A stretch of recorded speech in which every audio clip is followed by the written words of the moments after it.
I practiced all week this week in a sauna, so if I pass out, just give me like 30 seconds. I'll come to and start right back up where I left off. So I think I'm pretty good.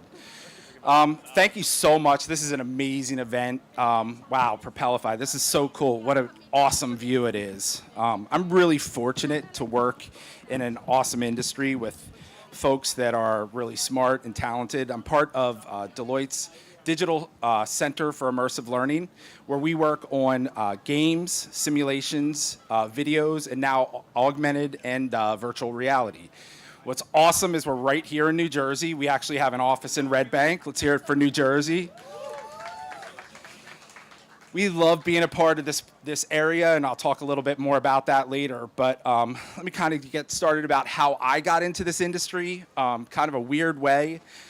So I'll give you a little bit of background. When I was a kid, I was a terrible student. I was horrible. I wasn't bad, but I was a kid that sat in the back, got straight C's, doodled, asked other people for their homework to make sure it was made up. In general, I just kind of wasn't interested in school at all. Somewhere about my junior year, I believe, of high school, I took a programming class, and I happened to take it with the same teacher that I had math with. So back in the 80s, they actually taught math and computers because they didn't have computer teachers back there. And what happened was I was a terrible math student. I would not pay attention. I didn't care. I didn't really understand the principles of math at all. But for some reason in this computer class, I knew what I was doing. I was programming, making the dot go from point A to point B. And my teacher was like, "What? There's no way you know how to do this because you're terrible in math." And the point was that I think he thought I was cheating. The point was that I understood the concepts. They were applicable. They were something that I could understand. I could directly take that math and apply it right away. And with programming, you get feedback right away. I don't know if you guys, how many programmers are in here? Awesome.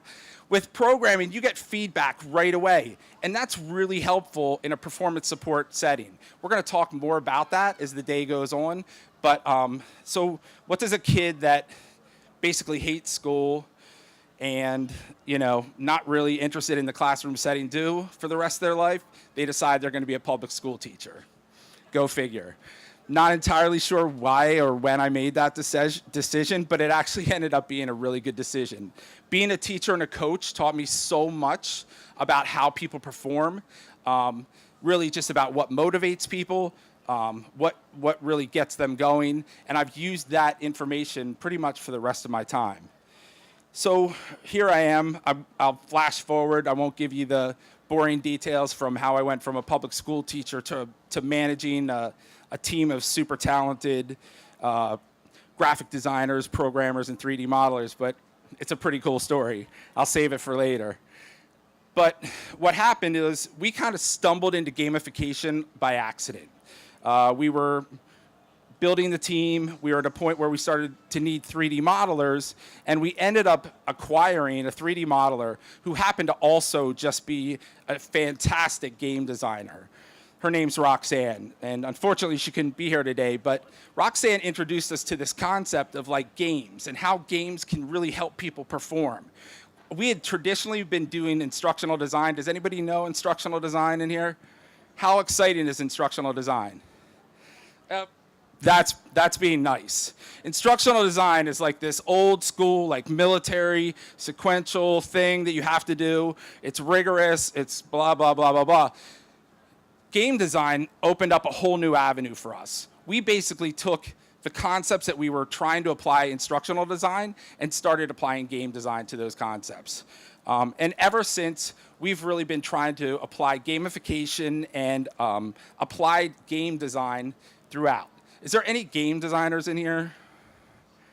There's one right there. Are you insulted by the term gamification? Okay, good.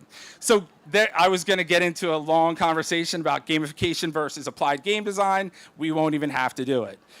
So let's talk about the idea of applied game design or gamification, where it's working. What is gamification? How many folks have heard of gamification before? Cool. So where gamification, and let's define it quickly. Gamification is really the idea of taking game design principles and applying it to a non-game activity. Where this is being done really well is in the realm of fitness apps, right? We've all seen that.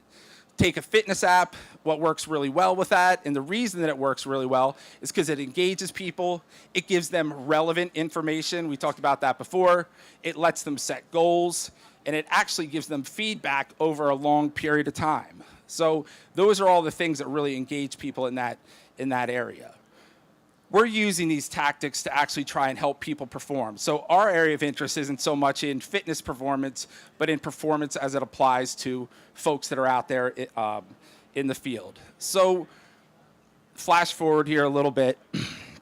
One thing I'd like to talk about is the idea of what happened to gamification. Gamification for a while got a little bit of a bad rap. Why do you anybody kind of have a sense that that happened at some point? Why do you think that was? Exactly. So she said just sticking badges on things wasn't appropriate. So I'm going to quickly take you through what I like to call the gamification hype cycle.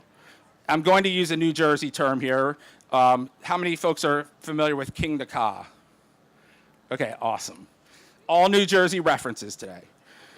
So here we go. King to Ka, hype cycle is something that we talk about a lot with technology. And the idea is that everybody's super excited down here at the beginning. And then they travel way, way, way, way, way up here. And they get to the top. And everybody's like, you know what? This isn't as awesome as I thought it was going to be. And then there's this precipitous fall down to the bottom where everybody's like, oh, yeah, that sucked. Why was everybody doing that last year?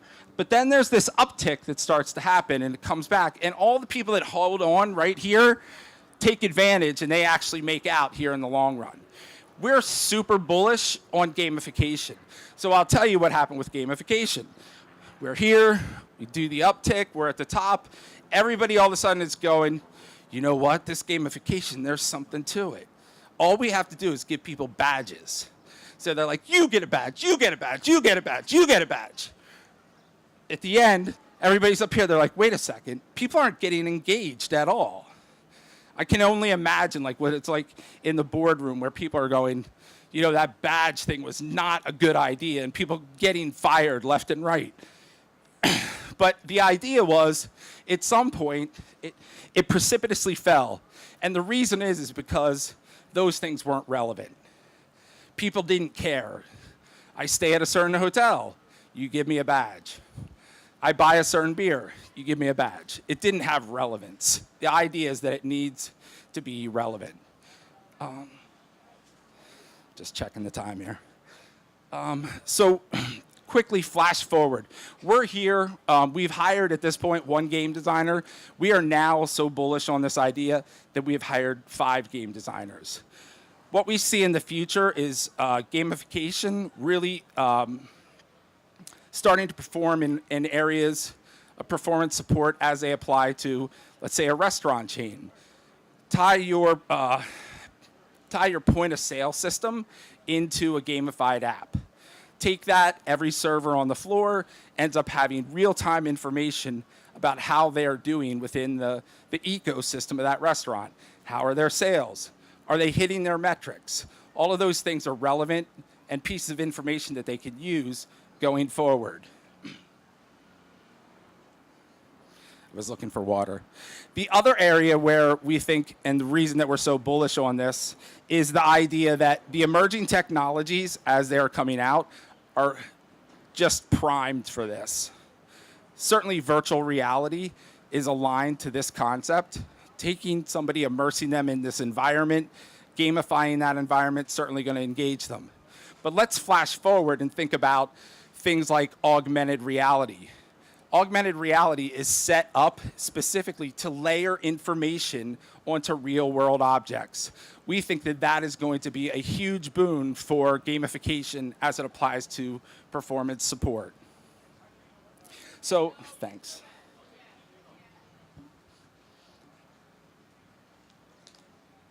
Thanks. So, as I said, we're super bullish. One of the reasons that I really love Deloitte is that they continue to let us hire these game designers. Where else in the world would they allow you to do that? And as I said, we think there's a lot of value. We think you can solve super complex problems with these designs and with these game systems. So I'm going to just leave you with a quick story, and part of the reason that I really love this area. We were just starting out as a studio at Deloitte. We were kind of doing a reboot, and I got a call from a partner on the West Coast who knew a little bit about us as a team, and called us out. We fly out. So it's kind of interesting. We're this little team from New Jersey flying right into the heart of San Francisco. Pretty nervous, to be honest with you. We land, we meet the CEO, and we kind of walk onto their campus. And somewhere along the way, we kind of figure out that this guy had propositioned us to build this learning game, but he really hadn't told his team about it. So we meet this team, and we're getting these looks kind of along the line like, you guys are coming here from where to build a game? Here we are in the middle of Silicon Valley. Well, in good fashion, in good Deloitte Center for Immersive Learning fashion, we kind of just went heads down. And I mean, we're so used to kind of having that approach that we spent that day working with the client team, working through their Salesforce process, actually developing an end-to-end process with them. We worked out all through the night. It's about 2 or 3 in the morning. We've got all these storyboards laid out on the floor of the hotel that we're staying in. We're getting these crazy looks, and we're like, I don't know. Every time you do one of these games, it's really scary. The idea is that you're taking nothing and you're turning it into something that you're hoping is going to engage people. So, we go through the night, we wake up the next day, we get in the meeting with the CEO the next day, and we take all these storyboards, and they're posted all around the room.